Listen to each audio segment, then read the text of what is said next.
Let's pray po.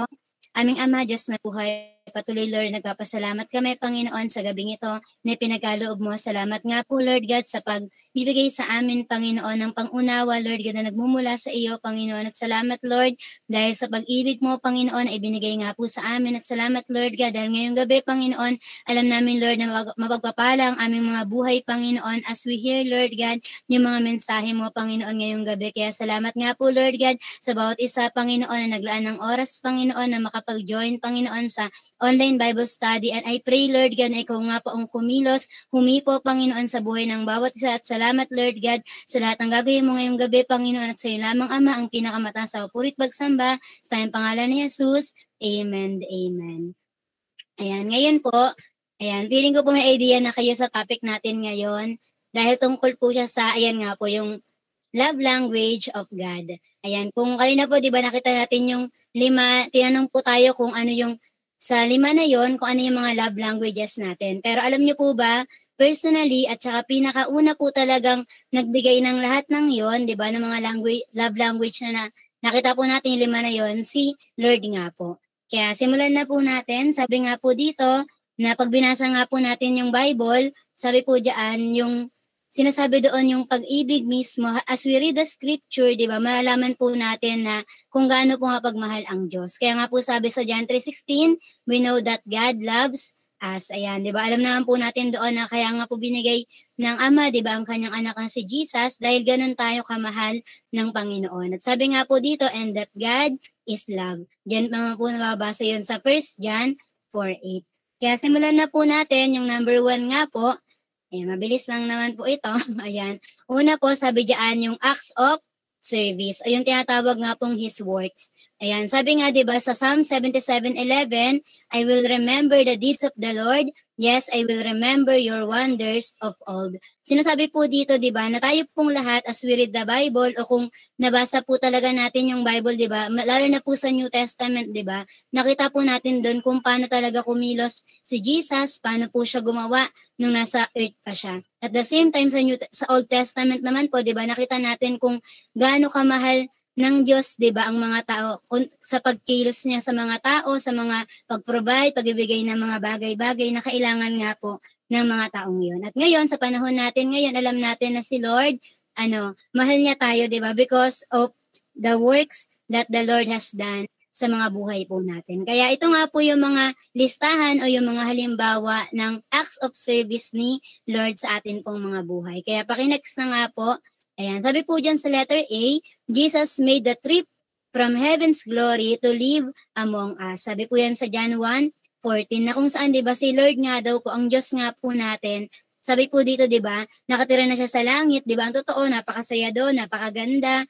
Sobra naman, sabi nga po, di ba, tayo kapag doon sa nakita daw natin yung langit, aayawan na natin yung earth, di ba po. Pero si Jesus, ang ginawa niya po, di ba, bumaba siya sa lupa para makasama tayong mga tao. At ayun lang po, isa na po yun sa pinaka-best na example na masasabi sa atin, di ba? Or masasabi natin na mahal po tayo ng Panginoon. Sa letter B naman po, sabi diyan, Jesus worked the works of His Father who sent Him. Di ba, nakita po natin na si Jesus talaga, kung ano po yung pinag-uutos ng Ama, talagang ginawa niya po yun lahat. At lahat ng mga bagay na iyon ay para po sa kaligtasan natin, para po sa kabutihan natin, at para po talaga para sa ating lahat nga po na mahal ng Panginoon. Sa letter C naman po, sabi diyan, Jesus calmed the storm. Naalala niyo po yung kwento niyan? Di ba po yung mga disciple, nag-aalala na sila. Nabanggit pa nga po nila kay Jesus, sabi, nung ginigising na si Jesus, di ba, nabanggit pa po nila na wala ka bang pakialam sa amin?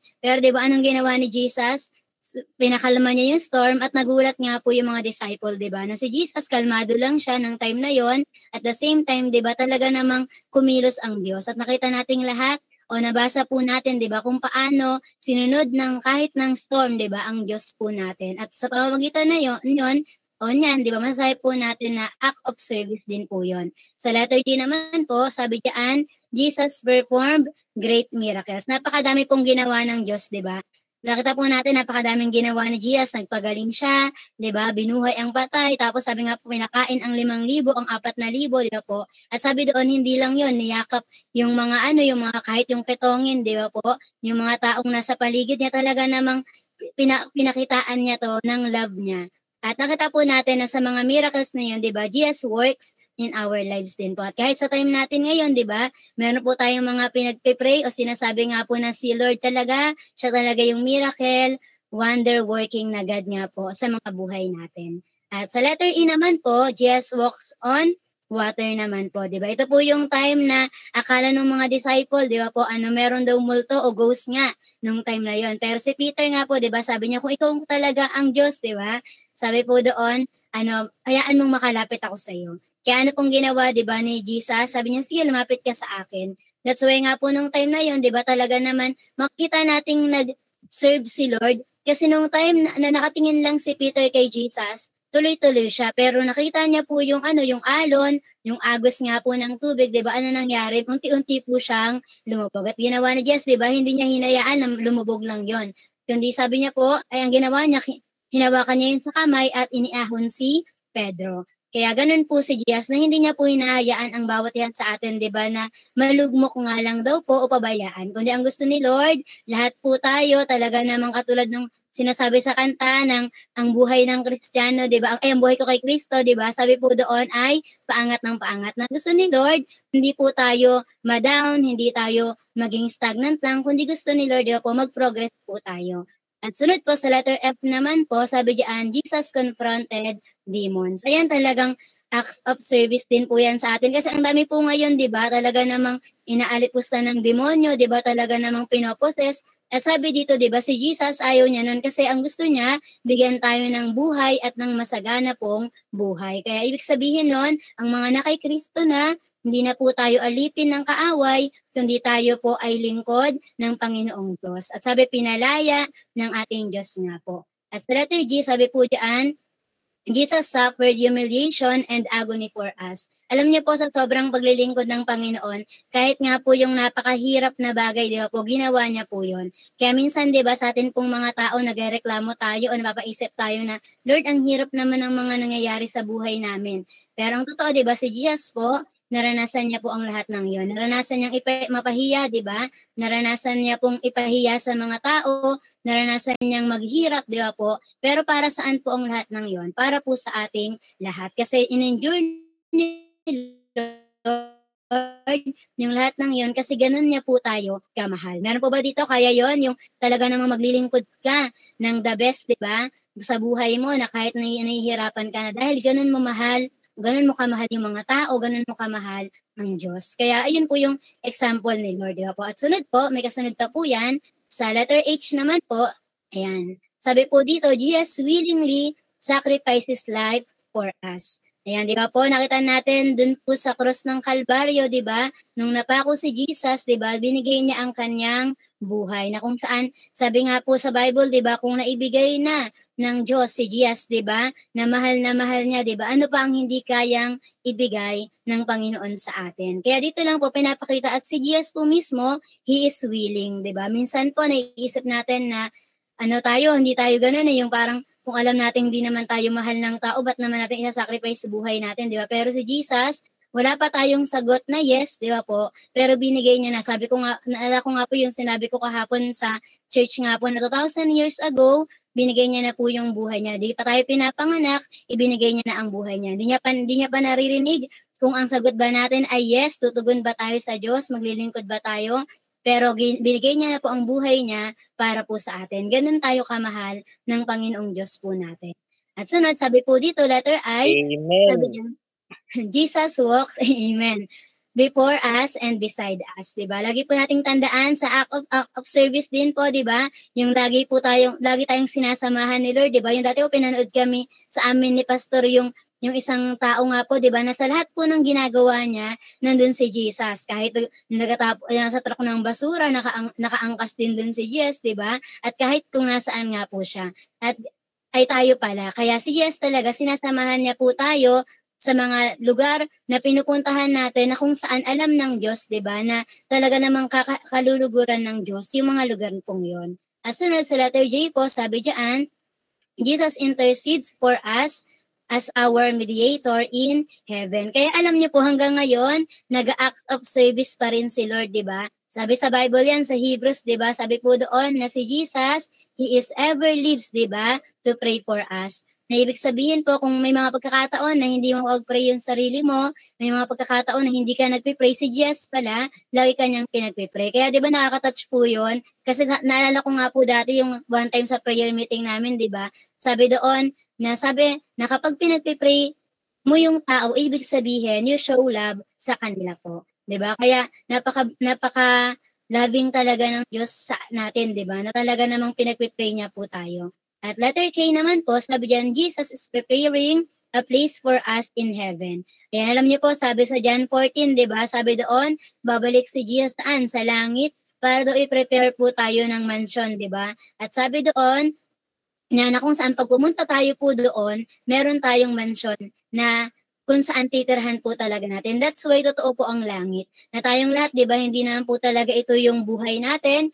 So, sa mundo ay temporary lang po ito, pero ang eternal po na life natin ay nasa langit, di ba? Kasama natin ang Diyos. At sunod po, letter L, Jesus will resurrect His church. Tandaan po natin na muling babalik si Jesus at tandaan po natin na talaga naman kukunin niya po tayo.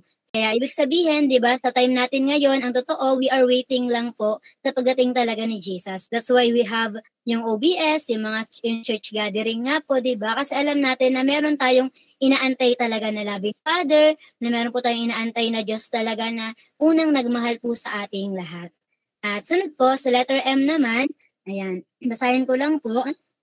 Sabi diyan, Jesus will come again in judgment. Alam niyo po ba na si Lord talaga, 'di ba? Sa act of service din, lahat po pala tayo, talagang i-judge ni Lord. Sabi po, 'di ba, i-judge niya tayo sa mabuti, masama, sabi doon, taguman o hayag na ginawa po natin. At ang pinakamaganda po na ginagawa po ng Diyos sa atin, 'di ba po? Alam niyo po ba, i-judge niya tayo sa mga paglilingkod na mga ginagawa po natin para sa Kanya, 'di ba? Kaya kahit sa huli po, sabi yung judge na yan, 'di ba? Si Lord po, siya po ang bahala sa atin. Di nga lang daw po siya, sabi nga po, iharap tayo sa Diyos Ama, 'di ba po? Pero ang lawyer natin, si Jesus 'yon. Na kahit sa langit, 'di ba, magtatrabaho siya as our lawyer, 'di ba? Nasasabihin niya sa Diyos Ama na itong anak kong to, tinanggap ako nitong gantong panahon. Kaya ibig sabihin po, talagang si Jesus yung magtatanggol po sa atin sa time na 'yon.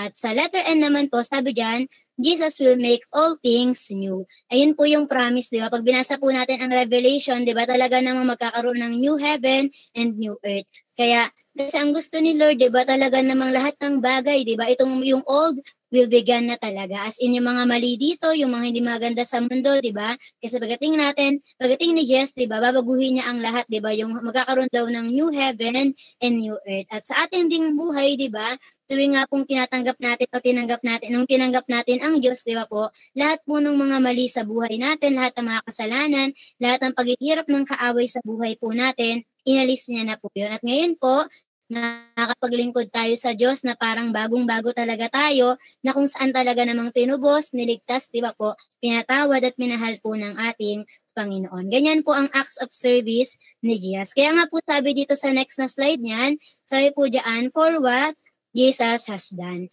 Bakit niya po ginawa yung mga bagay na yon? For what Jesus has done for us, para sa atin. Sabi diyan, His humility and obedience. Kasi po si Jesus, siya po yung pinakahalimbawa na He humbled down Himself para po talagang sundin ang Panginoon.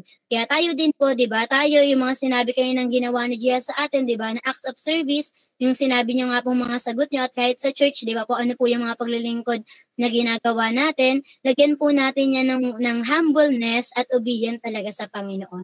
Na every time na ginagawa natin yun, isip natin na we are doing this for the Lord, at the same time, di ba, talagang sinusunod natin ang Diyos. Na parang hindi naghahangad ng kapalit, kundi alam natin na ang great na reward po natin ay si Jesus. Kaya diyan pa lang po sa una, di ba, sa mga, hindi, ilan lang po sa mga nalista, pero napakarami pa po niyan. Na acts of service ng Panginoon, kayo na rin po yung mag-search sa scripture, di ba, sa Bible po. Kasi ang totoo, napakaraming ginawa ni Jesus na paglilingkod po nung nasa earth pa siya.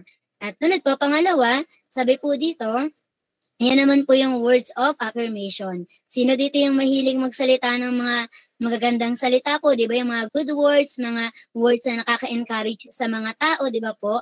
At ang kailangan po talaga ngayon ng mga tao, 'di ba, yung talaga namang yung talaga namang makakapag-lift up sa kanila nga po, 'di ba? Kaya tinuturo din po 'yan sa church na instead na magsabi tayo ng mga negative sa tao, kundi ang sabihin po natin yung mga magandang bagay sa buhay po nila. Kaya po itong words of affirmation, ito po yung tinatawag na yung Bible mismo. Yung nakalagay po dyan sa open and close parenthesis na His Word. Alam po natin na ang Bible, ito po ay totoo.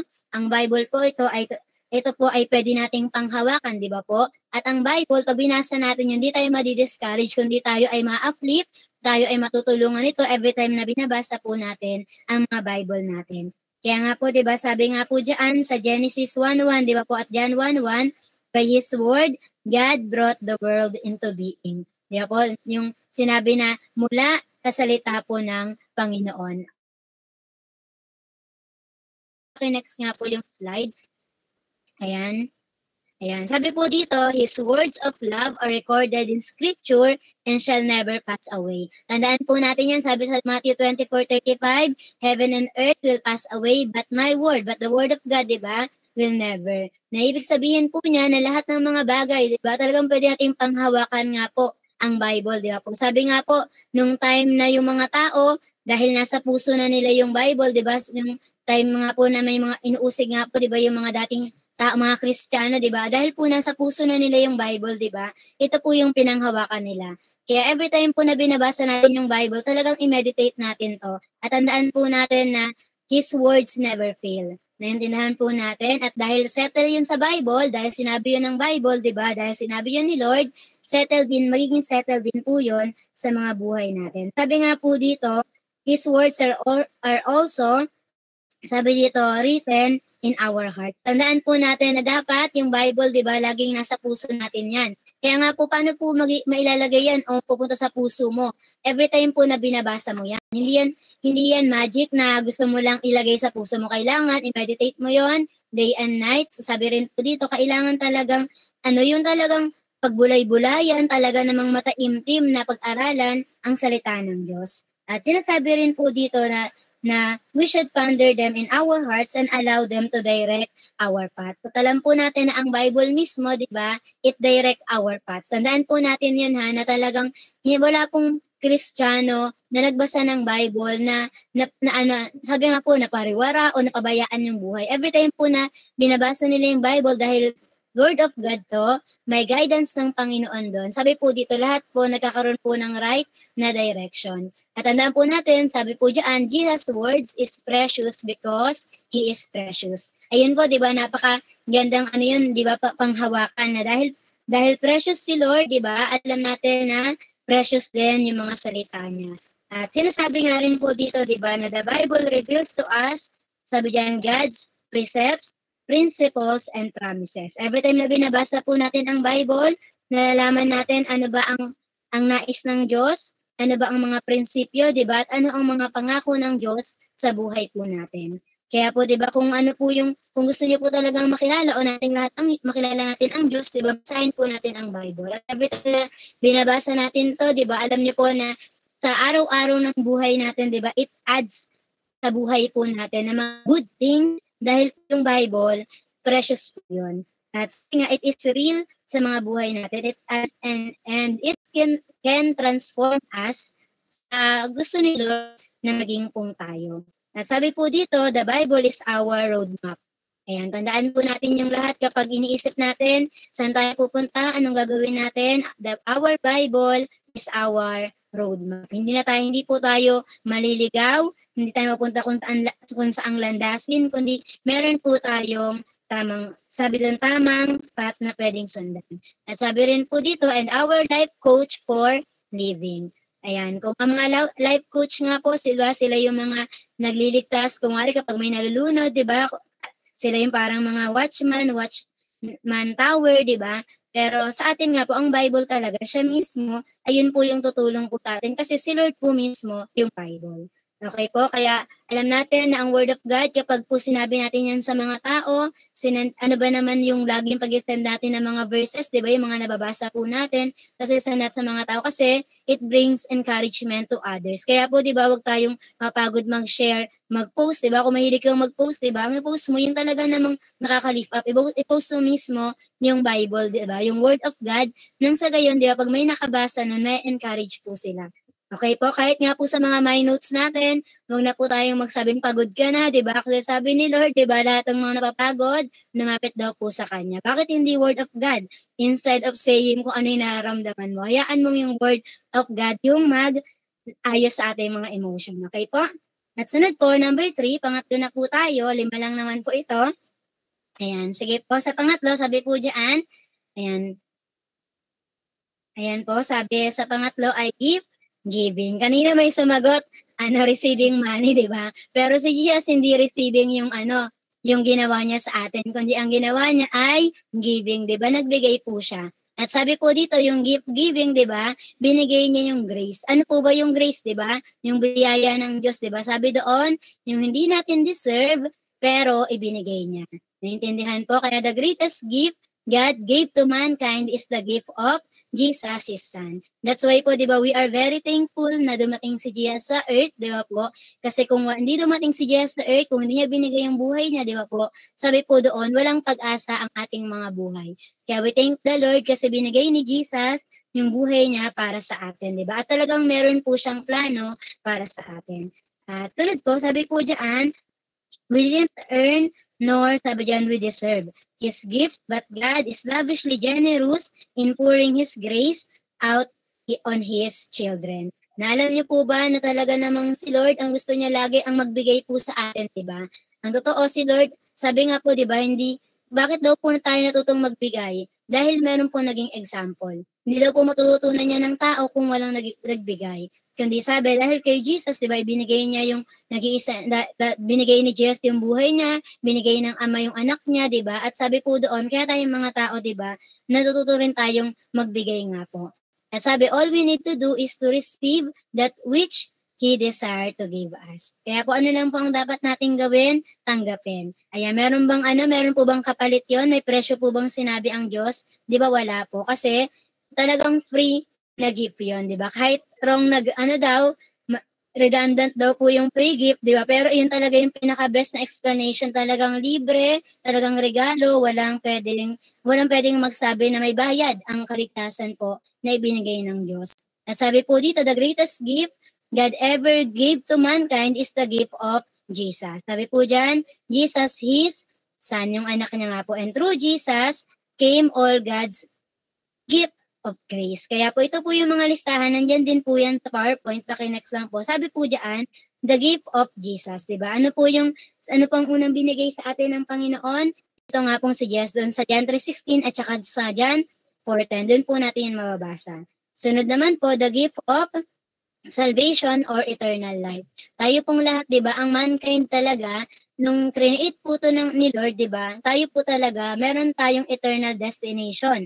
At dapat po talaga lahat po tayo ay sa langit ang punta, 'di ba po?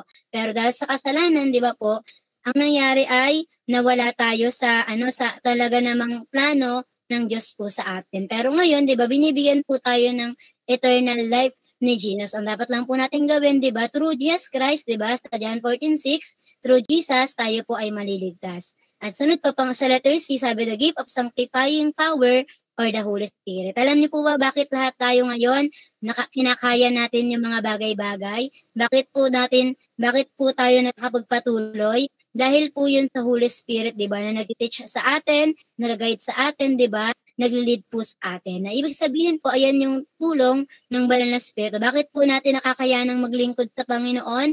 Bakit po araw-araw na sanctify, na ayos po tayo, nagkakaroon po tayo ng acts of service sa Diyos? Dahil po sa Holy Spirit, di ba, na ibinigay po sa atin ng Diyos. Sa letter D naman po, the gift of love, security, and comfort.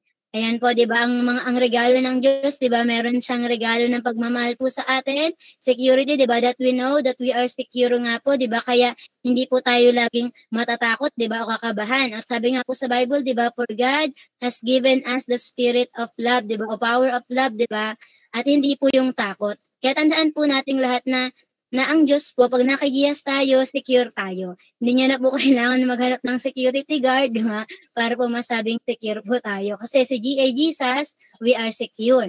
At sunod po, sabi dito, and comfort. Di ba po? Kapag kailangan natin ng comfort, kayo nilalapit. Sa tao ba o kay Lord? Kay Lord po. Kasi si Jesus, ang Panginoon, siya po yung perfect comforter po natin. Okay?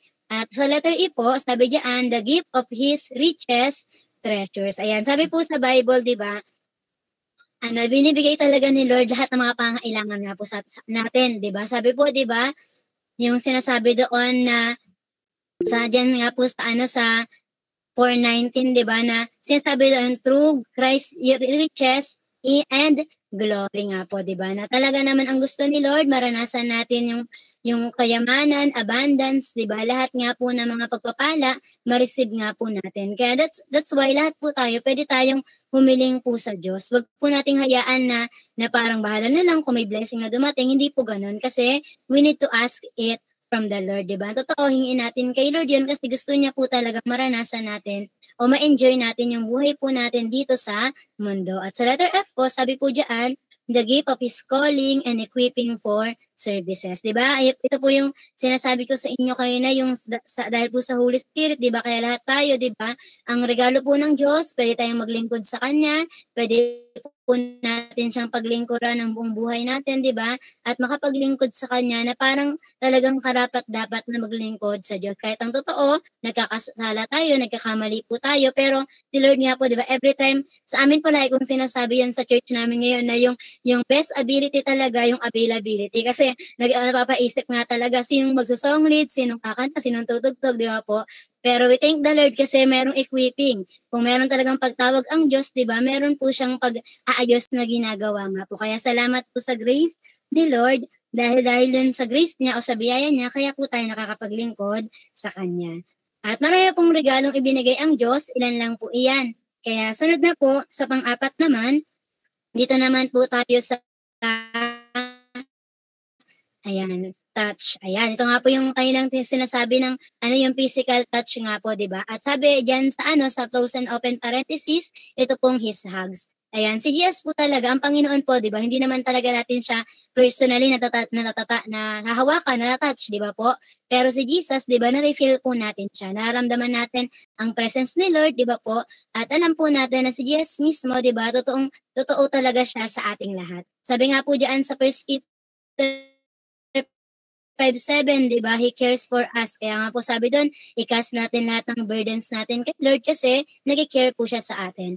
Kaya nga lagi ko pong naaalala yung saying, when there is no one, there is Jesus. Pag naisip natin wala namang nagmamahal, nag-aalala, o umaalala sa atin, there is Jesus. At sabi rin po sa Matthew 11:29, 'di ba? Sabi doon, come all who are weary and heavy laden, I will give you rest. Kaya we thank the Lord kasi talagang si Lord sa mga ganung pagkakataon na di ba nga po kapag nag-pray tayo, yung todo iyak tayo, di ba? Todo sabi tayo kay Lord ng mga nararamdaman natin. Tapos after no, nagiging okay na po tayo. Kasi reality po yun. Ang totoo, real si Lord sa buhay natin. That's why talagang pinaparanas niya po sa atin yung comfort, pinaparanas niya yung love niya para sa atin. Kaya totoo, di ba? Kaya nga po yung mga ginagawa na pag may mga tao nga po, di ba? Yung mga kamay po natin na yan, di ba? Gamitin po natin to pang-tap sa mga tao, pang-bless sa mga tao, di ba po? Gamitin natin to na parang kamay ni Jesus na kapag po nakita ng mga tao, di ba, alam ng mga tao na they are loved by Jesus nga po.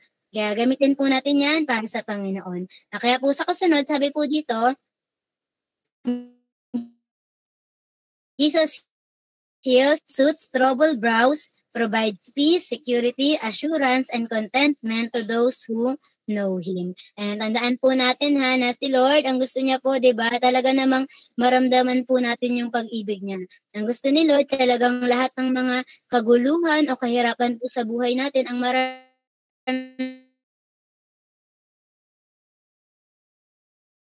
natin pain and suffering, and of joy, peace, and celebration are His divine hug. Sabi nga po, di ba, lahat ng mga naranasan natin, either good or bad, di ba, sa mga times na yon, nandun po si Jesus. Sa mga times na yun, di ba, alam natin na si Jesus, gusto niya iparanas yung love niya po para sa atin. Ang totoo, may mga pagkakataon talaga yung naranasan natin pag todong parang hindi natin alam yung gagawin po natin. Si Jesus po, nandyan po siya. Yung parang pag nag-pray, naranasan niya na po ba yun? Yung nagpe-pray ka, tapos biglang may naramdaman kang mainit, di ba, sa likod mo. Ibig sabihin, hinag ka na ni Jesus kasi alam niyang hindi mo na kaya yung mga nangyayari. At ganun talaga si Jesus. Talagang siya po talaga, real na real po siya sa atin. Every time din po na totoo po yung pag-ibig natin kay Lord. At sunod po, sabi nga, He is a shepherd and overseer of our souls. Diba? Nakakatawa po yun kasi si Jesus, diba, yung, ando po yung sino si Jesus sa atin? The Lord is our shepherd. At ano po ginagawa ng shepherd? Diba? Inaalagaan, inaalalayan yung mga sheep niya, diba? Pinapakain, diba? At ganun din po si Jesus. Sabi diyan, sa next po yun na slide, sabi diyan, He cares for us and takes our burdens upon Himself and gives us rest. Yan po yung ginagawa sa atin ng Panginoon. At ayun po, sa number 5 naman po, ayan, lapit na po matapos. Sa number 5 naman, ito pong time. Ayan, may mga sumagot po sa atin kanina, di ba? Yung ano nila, time, yung ano nila, ang tawag doon, love languages nila, di ba? At si Jesus din, ano rin siya. Sa time na yan, di ba, andun din si Jesus. Sabi nga po, di ba, spell love, sabi po yun sa ano, di ba, sa 1-to-1, T-I-M-E. Kung mahal natin si Lord, meron tayong time. That's why alam nating mahal tayo ni Lord kasi nagbigay siya unang oras sa ating lahat. Nag-take time talaga siya, nag-effort po talaga siya. Sabi nga po yung pagtira lang ni Jesus sa earth, di ba, ng 33 years, hindi po yun basta biro lang, di ba? Talaga namang apakatagal na panahon po nun. Pero para lang po iparanas sa mga tao na talagang in-important tayo ni Lord, nang bigay talaga siya ng oras para po sa atin. That's why ngayon din po sa time natin ngayon, yung presence niya po, very real po talaga sa mga buhay po natin. That's why po, 'di ba, every time na yung sinasabi nga po na hindi si Lord madamot sa presence niya. Every time po na nag-pray tayo na Lord, gusto ka po raming maranasan, naranasan po talaga natin ang Panginoon. Sabi diyan, 'di ba, He has promised that He will never leave us nor forsake us. Tandaan po natin 'yan na kahit nga po yung sasabi sa Matthew, di ba? Yung sinasabi po doon na even unto the end of the age, di ba? Nandun din po siya sa atin. He is with us always. Kaya po sabi dito, there was never been a time when God was not alive or was not present with us. Tandaan niyo po, kaya nga po, di ba, sa mga cross po natin, wala na po doon na tao. Kasi alam natin na si Jesus, buhay po siya at buhay magpakilan nga po. 'Di ba? Sabi diyan, walang araw o panahon na si Jesus ay nawala, 'di ba? Kundi sabi doon, He is ever lives, 'di ba po? Lagi siyang buhay at sabi po diyan, lagi po natin siyang kasama. Kaya totoo po yung kantang kasama natin ang Diyos.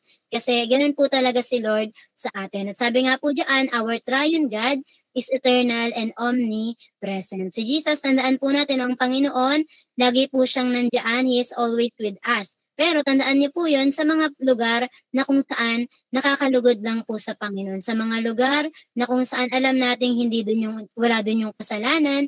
Kaya po tayo, di ba, kapag nahihirapan tayo, kapag feeling natin mag-isa tayo o kaya feeling po natin wala tayong kasama, He is always with us. Sabi nga po dyan sa yung blue na words, di ba, sabi, He is with us always because His Holy Spirit indwells in us. Kaya we thank the Lord kasi binigay niya nga po si Holy Spirit sa atin. Sabi din dito, He is not limited by hours, minutes, seconds, days, months, years, decade, or even millennia. Di ba po? Lahat na ng panahon, nandiyan na, di ba? Hindi pwede ding sabihin na, Lord, wala ka ba sa mga gantong panahon? Hindi. Kasi kahit nga sa seconds lang ng buhay natin, di ba? Nanoseconds pa yan, di ba? Andun po ang Diyos. At araw-araw, nakatingin siya sa atin, araw-araw, sinasamahan niya tayo at alam niya kung ano po yung nangyayari sa buhay natin. At sabi niyan, there is no place on earth where Jesus is not there. That's why nga, di ba, merong katuruan talaga na dun ba sa church ba ng Sandalite ng Putatan, di ba, andun ang church? Paano naman sa amin sa Lakeview, paano naman sa NHA, di ba, sabi dun sa lahat ng yon, di ba, sa lahat ng sulok, ng earth na ito, nandun po si Jesus, nandun po ang Diyos. Ganun siya, ganun niya po inaalala yung time. At naalala ko nga rin po na bakit mahalaga kay Jesus yung time? Kasi nung may one time nga po na parang prophecy or sinabi nga po in-update si Sado nga po sa dati pa po yun, sinabi po doon na kung ang oras daw po pala ng worship service nyo ay 10 a.m., si Jesus, sabi doon, bago pa po mag 10 a.m., nandun na po siya. Tapos inaantay ka niya. At sabi nga po doon, inaantay ka niya hanggang sa dumating ka. Ganun si Jesus ganun niya po pinapahalagan yung yung oras talaga. At lalo na oras na kasama po ang bawat isa. Kaya nga po sa atin, 'di ba?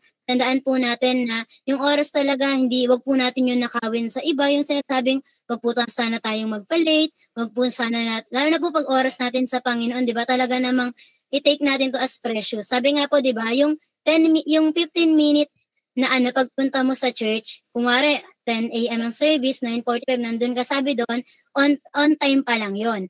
Pero hindi yun talaga hindi pa yung sinasabi na talaga namang advance ka dumating. Pag daw mga 10:30 na gano'n. Ay 10:30, 9:30 po. Kaya ibig sabihin, 'di ba, agahan po natin palagi kung ganun po pala si Lord, 'di ba? Ganun niya pala pinapahalagan yung oras na bawat seconds ng buhay natin, 'di ba, talagang inaalam niya po o talagang kinakamusta niya po tayo. Maging ganun din daw po tayo sa Diyos. At sunod po, sabi dito, may next pa po ba? Ayan. Ayan, sabi po diyan, our heart's longing should be to, sabi po diyan, una, seek His presence, aware of His presence, respond to His presence. Kaya nga po, di ba, pinakamasaya sa ating lahat na naranasan natin na sa presence talaga po ni Lord, meron talagang kagalakan, kapayapaan, at doon po natin naranasan yung pagmamahal talaga ng Panginoon. Kaya nawa nga po ngayon, di ba, na love month, di ba, tandaan natin, hindi lang po love sa tao yung iparanas natin, kundi maranasan din ni Lord kung ano rin yung mga pinakita niya po sa atin na love, di ba? Na itong mga to, lahat ng yan, nag-effort po ang Panginoon sa atin. Kaya ngayon po, ito naman po ang ating response.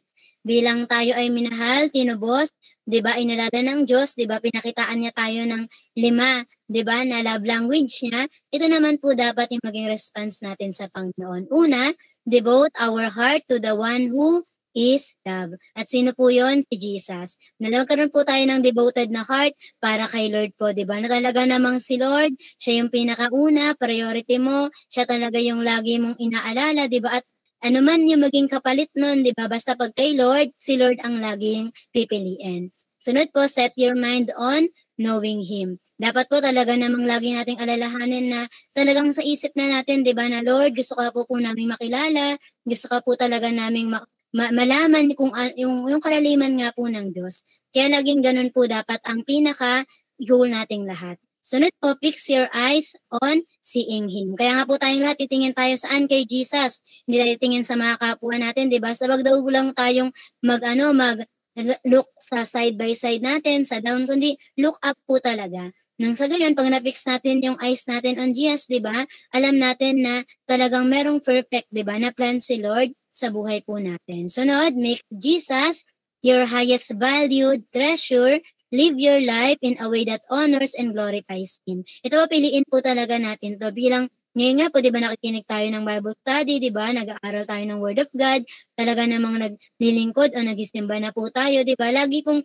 highest valued treasure si Lord. Dapat nga po, masabi natin yung there is no talaga, di ba, na higher calling, di ba, masabi talaga natin na walang tutumbas sa Panginoon, siya yung talagang treasured possession na meron po tayo. At lagi po, di ba, sa buhay natin, sabihin din natin yung sinabi ni Jesus, di ba, na ang gusto natin mag-glorify ang Ama sa mga buhay natin. Na ganun din po, 'di ba? Every time na kumikilos tayo, nagasalita tayo, gumagawa po tayo, 'di ba? O ano man po yung meron sa atin, 'di ba? It honors the Lord talaga. Nang sa gayon, pag tumingin siya sa atin, 'di ba? Talaga namang maipagmalaki niya yung mga anak niya na kasi ganun natin kamahal ang Diyos po natin. Sunod, pang ilan na po yan? Walang number, pero sabi po dyan, receive His love gifts. At lahat po nang binigay ni Lord, di ba, sa atin, yung parang kung binigay nga po ni Lord yung buhay niya, binigay niya yung lahat ng pangangailangan natin, 'di ba? Tanggapin po natin ang lahat ng ito. Huwag po tayong magmalaki kasi ang totoo, wala naman po tayong kayang gawin apart sa Panginoon at ang totoo rin, 'di ba? Lahat ng 'to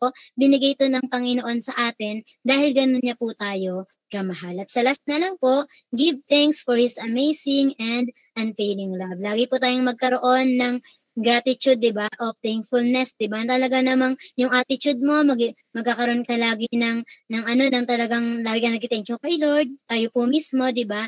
At tayo mismo, 'di ba, dito pa lang sa mga narinig natin, 'di ba, masasabi talaga natin na how amazing is our Lord is, 'di ba po?